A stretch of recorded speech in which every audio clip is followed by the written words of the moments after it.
બાળકોના ડાયપરમાં છુપાવી પાર્ટીઓમાં સપ્લાય કરતા હતા. સુરત ક્રાઇમ બ્રાન્ચ અને એસઓજીએ દિલ્હી મુંબઈ એક્સપ્રેસ વે ઉપરથી એક મોટા આંતરરાજ્ય ડ્રગ્સ રેકેટનો પર્દાફાશ કર્યો છે. પલસાણા તાલુકાના એનાગામ ટોલનાકા પાસેથી અટિંગા કારમાં આવતી માનસી અબ્દુલ સૈયદ અને સોહેલ સુલેમાન શેખને 977.61 ગ્રામ મેફેડ્રોન ડ્રગ્સ સાથે રંગે હાથે ઝડપી પાડ્યા છે.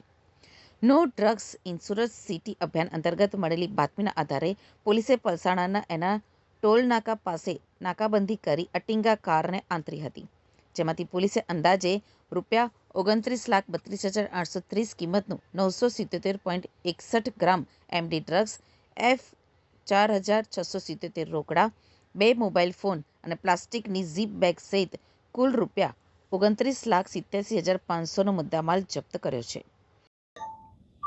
સુરત શહેર ક્રાઇમ બ્રાન્ચને ઇન્ટર સ્ટેટ ડ્રગ રેકેટ પકડવામાં એક ખૂબ મોટી સફળતા મળી છે. રાજ્યના નાયબ મુખ્યમંત્રી હર્ષ સંઘવી સાહેબ, ડીજીપી મલિક સાહેબની જે આખી એક પોલિસી છે ઝીરો ટોલરન્સ ટુવર્ડ ડ્રગ્સની બદીને નાબૂદ કરવા માટે ગુજરાત પોલીસ કટિબદ્ધ છે. અને એ અનુસંધાને no drugs in Surat city એની થીમ ઉપર જે સુરત શહેર છેલ્લા 2 વર્ષથી સુરત શહેર પોલીસ કામ કરી રહી છે, એમાં એક ખૂબ મોટી સફળતા સુરત શહેર ક્રાઇમ બ્રાન્ચને મળી છે. એક આંતરરાજ્ય ડ્રગ નેટવર્કનો પર્દાફાશ કરવામાં આવ્યો છે. ક્રાઇમ બ્રાન્ચ ડીસીપી રોઝિયા સાહેબ, એસીપી મોદી અને અમારા પોલીસ ઇન્સ્પેક્ટરોની આખી ટીમ છેલ્લા ઘણા સમયથી આ નેટવર્ક પાછળ મહેનત કરી રહી હતી અને એક ચોક્કસ હકીકત આધારે વડોદરાથી મુંબઈ તરફ જતો એમડી ડ્રગ મેફેડ્રોન ડ્રગનો જથ્થો 1 કિલોથી વધુ જથ્થો એક કારમાં એ એક્સપ્રેસ હાઈવે પરથી પસાર થઈ રહ્યો છે. એની માહિતી મળતા સુરત શહેરની ક્રાઇમ બ્રાન્ચે સુરત એસપી રાજેશ ગઢિયા અને એમની જે ટીમ છે એસઓજીની ટીમ એ અમારી મદદમાં આવેલી હતી અને એક સંયુક્ત ઓપરેશનમાં સુરત શહેર ક્રાઇમ બ્રાન્ચ અને સુરત ગ્રામ્ય એસઓજીએ આ 2 આરોપીઓને 900થી વધુ ગ્રામ ટોટલ 977 ગ્રામ મેફેડ્રોન જેની કિંમત 30 લાખ રૂપિયા જેટલી છે એ પકડી પાડવામાં મોટી સફળતા મળી છે. જે પકડાયેલા આરોપીઓ છે એ માનસી અબ્દુલ સૈયદ.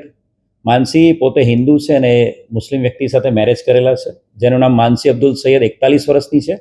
અને સાથે જે બીજો આરોપી પકડાયો છે સોહેલ સુલેમાન શેખ, જેની ઉંમર 20 વર્ષ છે. આ બંને આરોપીઓ અત્યારે મુંબઈના રહેવાસી છે. એ સાંતાક્રુઝ ઈસ્ટ મુંબઈમાં રહે છે. બંનેના આજુબાજુમાં જ ઘર છે અને ઘણા વર્ષોથી એકબીજાને ઓળખે છે.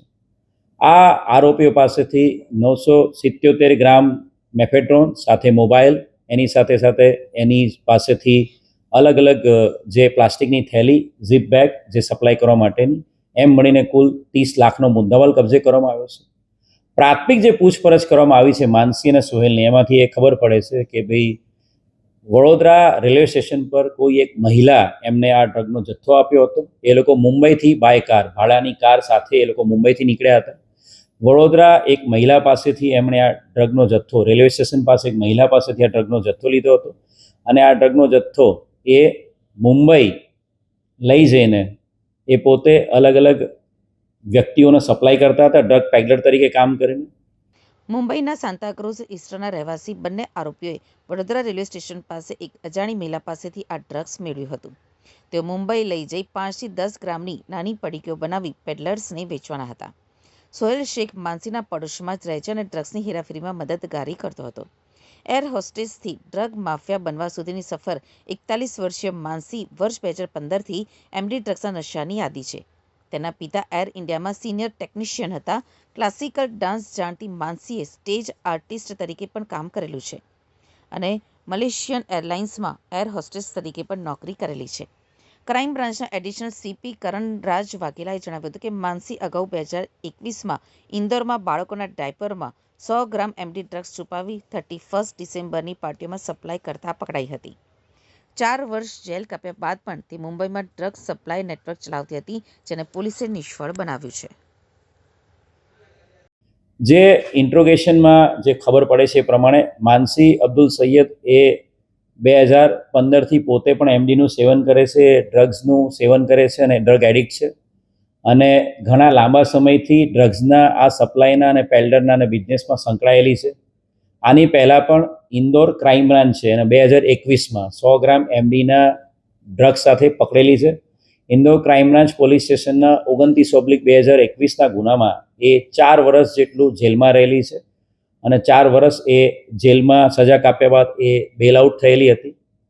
એની જે પૂછપરછ કરી ત્યારે જે ઇન્દોરમાં એ જે 100 ગ્રામ એમડીના જથ્થામાં પકડાયેલી હતી 2021માં, ત્યારે એવું ખબર પડે છે કે મધ્યપ્રદેશના અલગ અલગ જિલ્લાઓમાં એ પાર્ટીઝમાં આ ડ્રગ સપ્લાય કરતી હતી અને 2-3 વર્ષ સુધી એ મધ્યપ્રદેશમાં એક્ટિવ હતી અને ઇન્દોરમાં 31 ડિસેમ્બરની પાર્ટીમાં સપ્લાય કરવાના ઈરાદે એ નાના બાળકોના ડાયપરમાં આ ડ્રગ સપ્લાય કરવાનું કામ કરતી. ત્યારે એની ધરપકડ 2021માં ડિસેમ્બર મહિનામાં થયેલી હતી.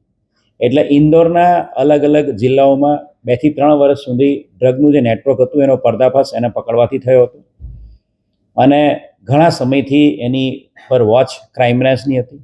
માનસીની પૂછપરછ કરતાં એવું ખબર પડે છે કે પોતે પહેલાં મલેશિયન એરલાઇન્સમાં એર હોસ્ટેસ તરીકે પણ કામ કરી ચૂકેલી છે અને પહેલાં એ અલગ અલગ કન્ટ્રીઝમાં પણ અલગ 7 થી 8 કન્ટ્રીઝમાં પણ એ જઈ આવેલી છે. એટલે સાતીર અપરાધી છે. છેલ્લા 10 વર્ષથી ડ્રગ્સના નેટવર્કમાં જોડાયેલી છે અને જેલની સજા પણ કાપી ચૂકેલી છે. એક ખૂબ મોટી સફળતા આ 2 આરોપીઓ માનસી અબ્દુલ સૈયદ અને સોહેલ સોલેમાન શેખને પકડીને આંતરરાજ્ય ડ્રગના નેટવર્કને તોડી પાડવામાં સુરત સહાયક ક્રાઇમ બ્રાન્ચને મળી છે.